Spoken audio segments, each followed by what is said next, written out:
Muito bem, nós voltamos novamente com você aqui no Além da Notícia. Hoje estamos falando sobre um projeto inovador que surgiu aqui no Distrito Federal, Prevenção ao Ato Infracional do Menor, é o tema do programa, e estamos apresentando hoje aqui o projeto Conduta. Nós temos aqui dois integrantes do projeto Conduta, a professora que recebeu a aplicação do projeto em sua escola, e eu gostaria que vocês agora nos falassem exatamente sobre isso. O Conduta, como nasce e como ele é realizado.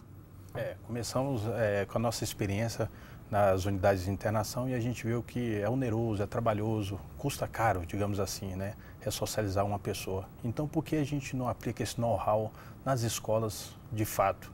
Até porque a gente vê que a criminalidade está aliciando os jovens cada vez mais. Então, nessa idade, entre 11, 12 até 18, é o nosso foco principal no projeto. Mas vem cá, o que vem a ser o projeto? A gente divide o projeto em 3 momentos. Primeiro eixo que a gente chama, a gente consegue, né, passar uma palestra interativa para os adolescentes envolvendo a temática, até porque as leis das diretrizes e bases da educação, no seu artigo 32, fala que, né, nos temas transversais, que o ECA ele tem que ser passado, ele tem que ser conhecido.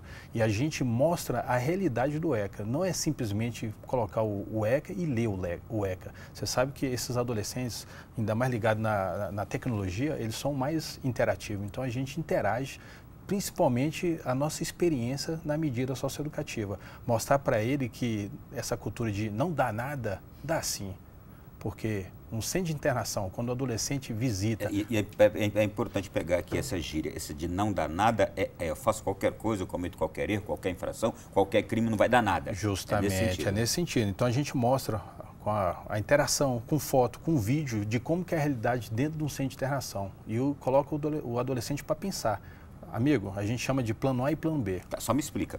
Vocês apresentam o quê? Aos jovens, em geral, o que um ato infracional, um crime, na idade deles, pode dar para eles. Exatamente. Não é? O que vai rolar na vida deles se ele cometer aquele ato, aquele crime? Se ele seguir aquele caminho desvirtuoso, digamos assim, ele vai ter uma E aí, o que vocês mostram? E a gente mostra a verdadeira realidade, as fotos, mostra como que o adolescente, né, que o adolescente que está lá, como a gente vê, ele tem um perfil. Então a gente chama de portas de entrada, né, do sistema socioeducativo. E uma das portas de entrada, que já foi falado muito bem pela professora Ana Paula, é a falta de uma convivência, né, produtiva, boa na família. Saudável. A gente sabe que a primeira instituição, a família, ela é importante para os preceitos desse adolescente. Se ele não tiver esse vínculo com a família, o amor, o afeto, né, a espiritualidade, é complicado. Até...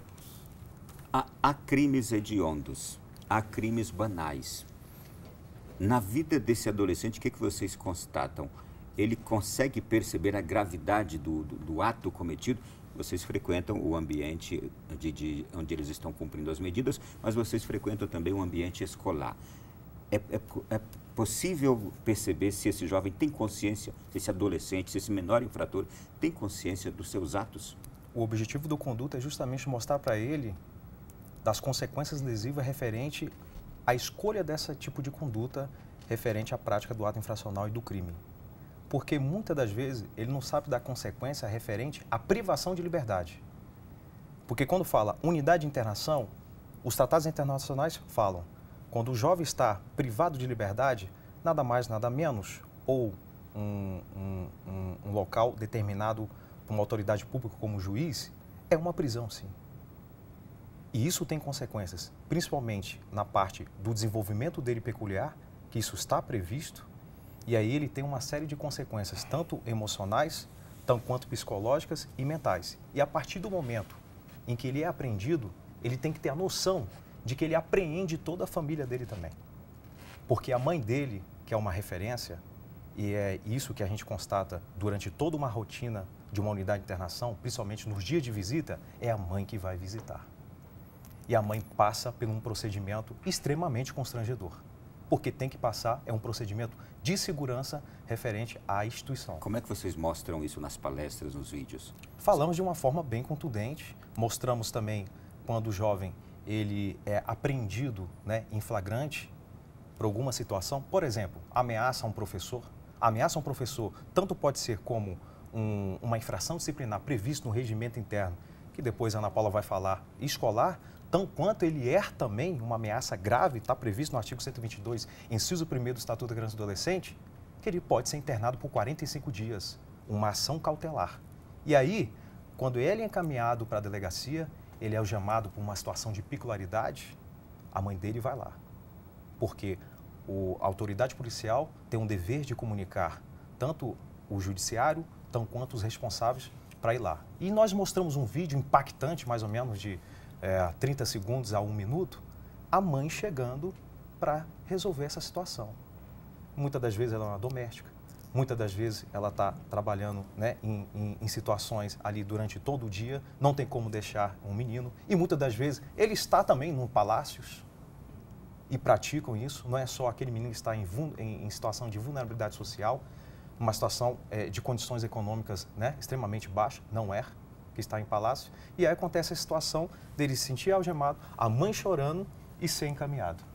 Ali a gente tem o que agora, o Rogers? Ali é como que eu estava falando, o primeiro eixo ali que a gente trabalha é as palestras direcionadas. O segundo é o mais importante que a gente acha, porque é a absorção do que a gente falou, que é a produção textual. Nada mais, nada menos que a Ana Paula, que ela é coordenadora da escola, ela trabalha junto com a coordenação pedagógica e puxa dos adolescentes, extrai do adolescente a produção, o conhecimento. Porque simplesmente, se for só uma palestra, não fixa o conhecimento que a gente quer passar. Então, com a produção textual, eles internalizam e são cobrados até em prova. E a Ana Paula, ela nos recebeu lá, fez o convite para o Valdir. A turma lá, a escola é diferenciada porque os adolescentes ouviram a palestra, produziram, teve uma competição lá dentro. Então conta pra gente, professora Ana Paula, como funcionou, qual foi a receptividade e depois o resultado? Primeiro foi interessante a forma como eles levaram esse conhecimento para os meninos, porque essa questão de não dar nada é muito forte na vida do adolescente, né? Então, eles têm a inconsequência. Não, a gente pode fazer qualquer coisa porque não vai dar nada.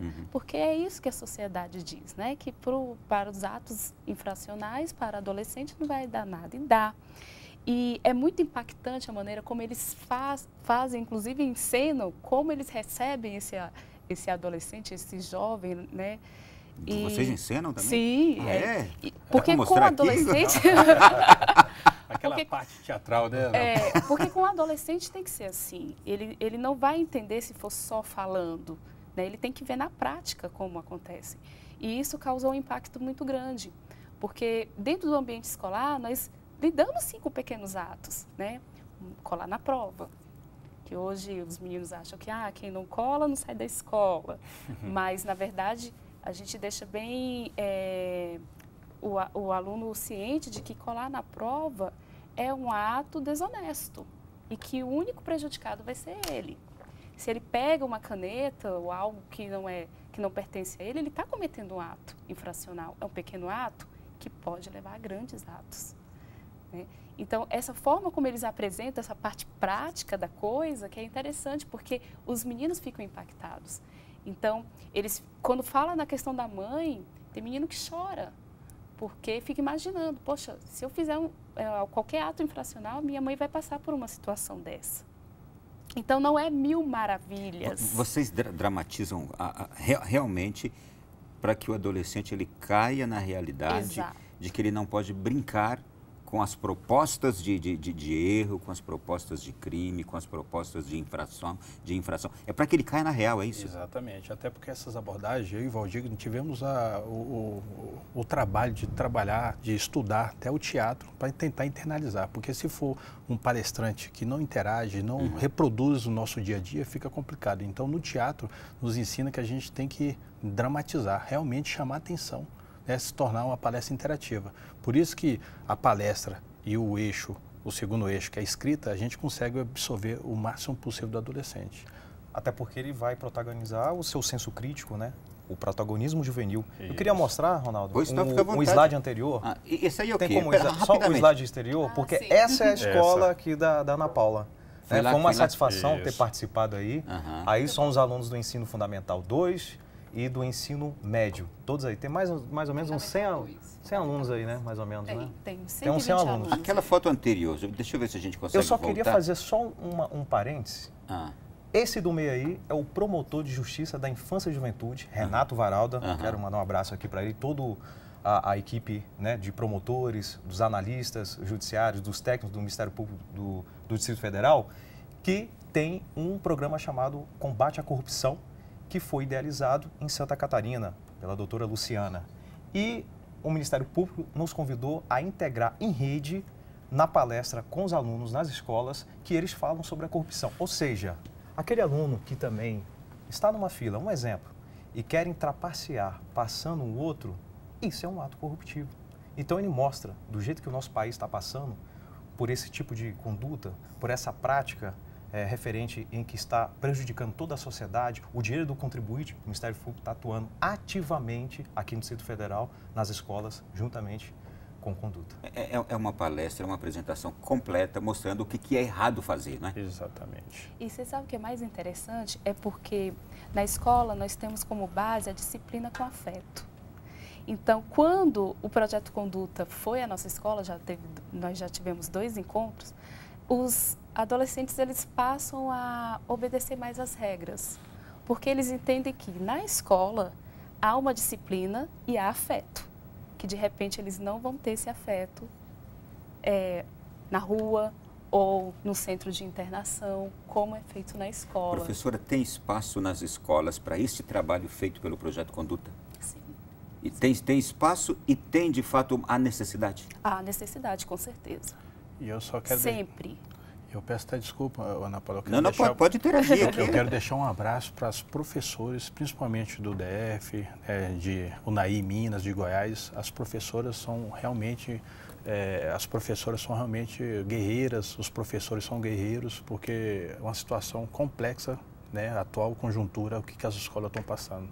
Tem professores que se sentem sitiados dentro da escola devido à violência. Antes a violência ficava só extramuros, fora da escola. Hoje a gente não precisa ir muito longe, os noticiários aí sobre a violência nas escolas. E realmente o Conduta, quando a gente entra com um projeto em uma escola, a gente sai com o telefone de 10 outras escolas querendo o projeto. Até porque, quando a gente aborda, realmente é direcionado sem ira, sem volta, vai direcionado no problema. Chama a atenção e fala, cuidado amigo, se você continuar, não tem volta. E às vezes a marca fica, não só no DNA dele, mas no DNA de toda a família. Olha, a gente está recebendo aqui uma porção de comentários, de perguntas. Já nós vamos entrar nelas aqui, atender você aqui de casa, de tantas partes do Brasil e de fora, está nos acompanhando agora. Mas eu quero mais uma vez enfatizar. Professora, é nítido o resultado depois da participação do Projeto Conduta na sala de aula, nas salas de aula?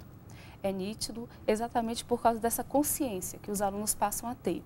Primeiro, de que vai acontecer alguma coisa sim. Se eles escolherem um caminho ruim, se eles escolherem o caminho do crime, vai acontecer alguma coisa. E que eles não vão pagar sozinho, a família vai junto, né? Então, ele vai desestruturar toda a família. Então, quando a gente trabalha com essa fase a gente trabalha lá na escola com meninos de 11 a 15 anos, então é a idade essencial para a gente trabalhar esses princípios éticos com eles, né? Falar desses meios de entrada no crime, que é as drogas ilícitas, as lícitas também. Que levam a isso, e mostrar, como o Valdigni sempre falava, do plano, você tem o plano A e o plano B, né? Qual o plano que você vai escolher? Qual vai ser o mais fácil? O que vai trazer maiores consequências? É ele ter a consciência de que toda atitude dele vai trazer uma consequência, ou boa ou ruim, e que muitas vezes a família vai sofrer junto. Gostei disso, dos 11 aos 15 anos. E olha, eu imagino que não tem... Claro que aquelas escolas que hoje têm mais dificuldade, que hoje sofrem mais com a onda de violência, com alunos que têm mais problemas nesta área, realmente são as mais indicadas para ter um trabalho dessa natureza. Mas eu imagino que todo o ambiente hoje, a escola tem necessidade. Porque a gente está falando de atos infracionais e vocês deram bons exemplos. A pequena corrupção, a pequena trapaça, não é? Tudo isso é importante que seja abordado com essa juventude, que serão os homens de amanhã. Mas olha, a gente tem ainda um slide que não mostrou, não tem? Tem. Vai ficar para o próximo bloco, para o comecinho do próximo bloco, e já também as perguntas de tanta gente de casa. Então a gente vai para o intervalo e volta já já.